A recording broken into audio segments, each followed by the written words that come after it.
the way that you drive, no gas pedal, no gear lever. Hi, I'm Pruitt Phillips. I'm one of the executive directors and curator of the Miles Through Time Auto Museum here in Clarksville, Georgia. One of the items that we've got here in our museum is a 1924 Model T Ford. One of the things that's special about this is my great granddaddy's that he bought new, and I'm in the way trying to put it back together. Everything has been rebuilt, but there's a lot of things about a Model T that's different than what you and I may drive and be familiar with today. The way that you drive, no gas pedal, no gear lever. You drive it primarily with your hands and with your feet.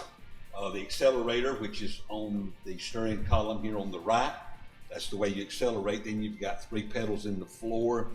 On the far left, you've got a pedal, that's your forward and pedal. You've only got 2 speeds, which is the low and high. All the way to the floor is low, middle ways is neutral, and all the way back is high gear.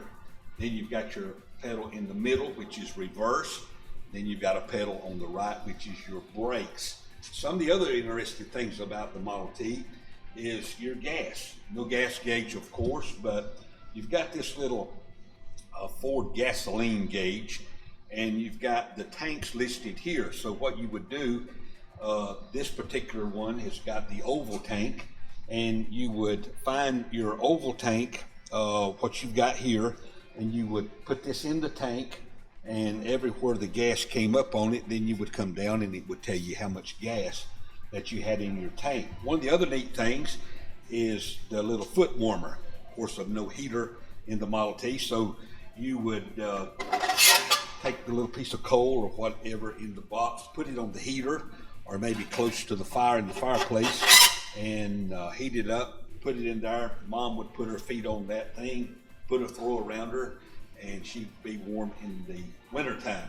Another interesting thing, in the cold weather, the Model T being a little bit hard to start, so you had a heater, a little kerosene heater. You would light it up and close the hood, and it would keep the engine compartment warm to make it a little bit easier starts. And then also in 1924, they was able to cross the 10 millionth Model T that was made in 1924. So all of this being put together, it's a little special to me, and I'm looking forward to maybe finishing it. So come by and visit us here at Miles Through Time Museum here at the Old Mill in Clarksville, Georgia. Thank you.